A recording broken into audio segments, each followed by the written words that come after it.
865 4294.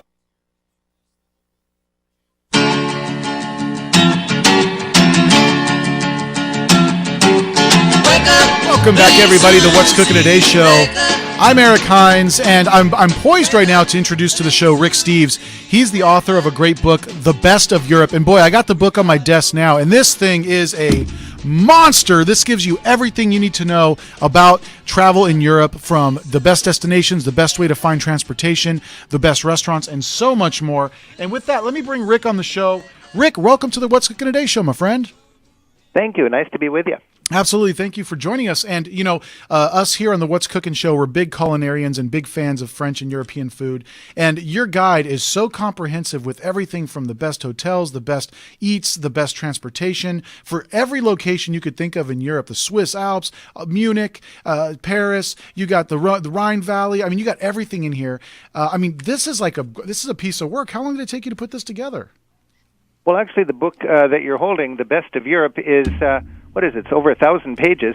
It was pretty easy to put together because it's a compilation of the most important chapters of my various country books. So there's about 30 different Rick Steves guidebooks, and we're just passionate about going over there and updating these books every year in person by visiting all these places.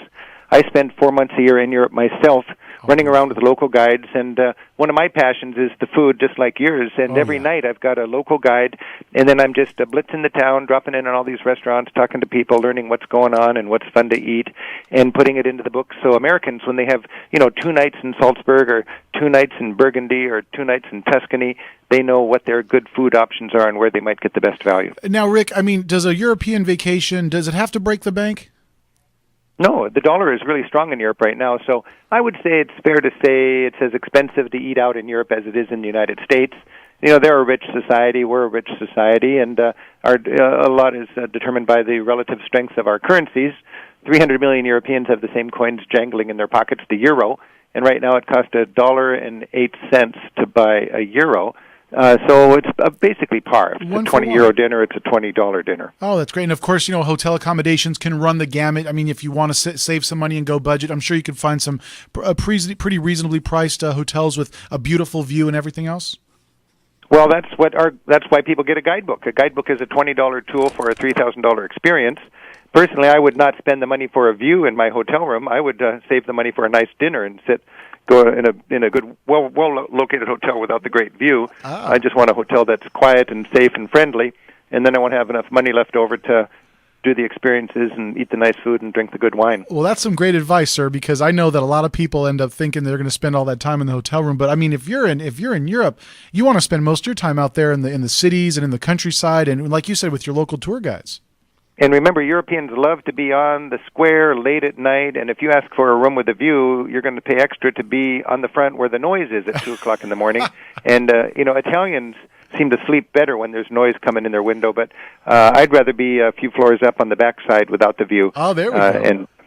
But these are things you learn when you travel, and I've been doing the same thing now for 30 years. I spend 4 months a year in Europe updating my material, writing my guidebooks. I've got 100 people that work with me here at Rick Steves Europe in Seattle, and we're just very excited about going over there, making all sorts of mistakes, taking careful notes. When I get ripped off, I celebrate. They don't know who they just ripped off. I'm going to learn that scam and put it in the book so my readers can learn from my mistakes rather than their own and have a better trip. Oh, that's great, Rick. And I got to tell you, not only does this have great information, written information, but the photos in here are absolutely amazing.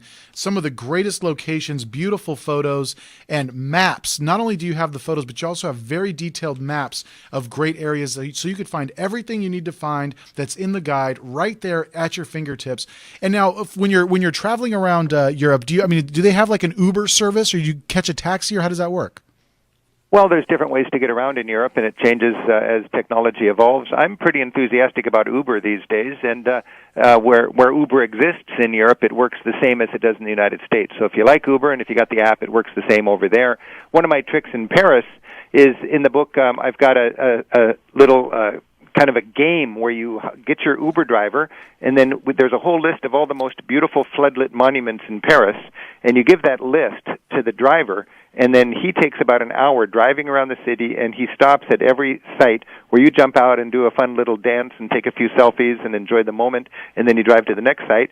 and then you go up the Champs-Élysées, and you go around the floodlit Arc de Triomphe a few times in that crazy circle, and you finish off over at the Eiffel Tower, where you can stand and see the whole thing twinkle at the top of the hour.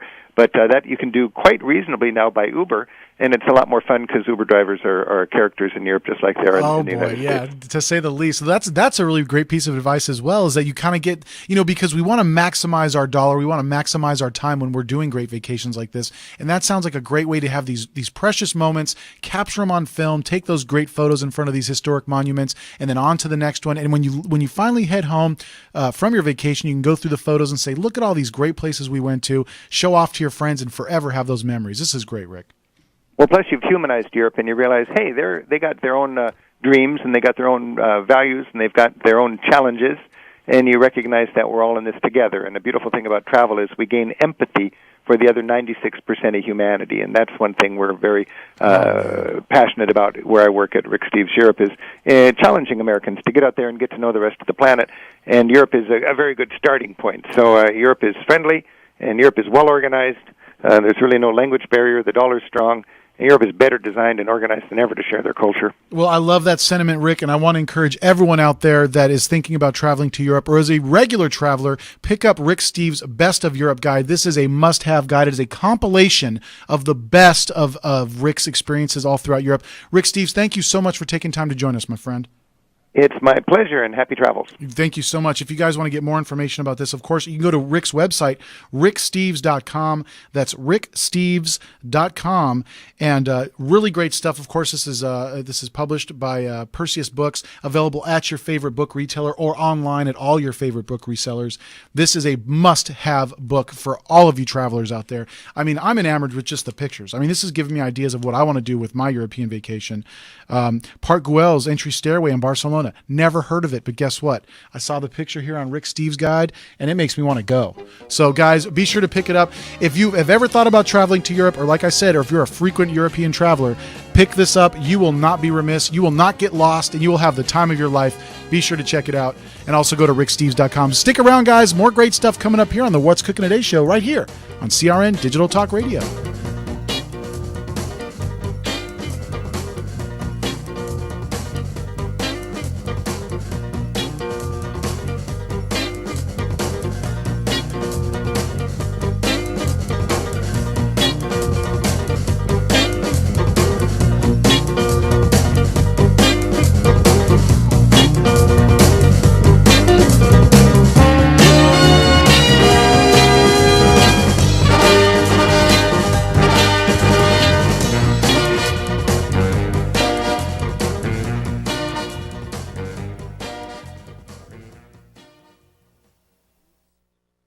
Attention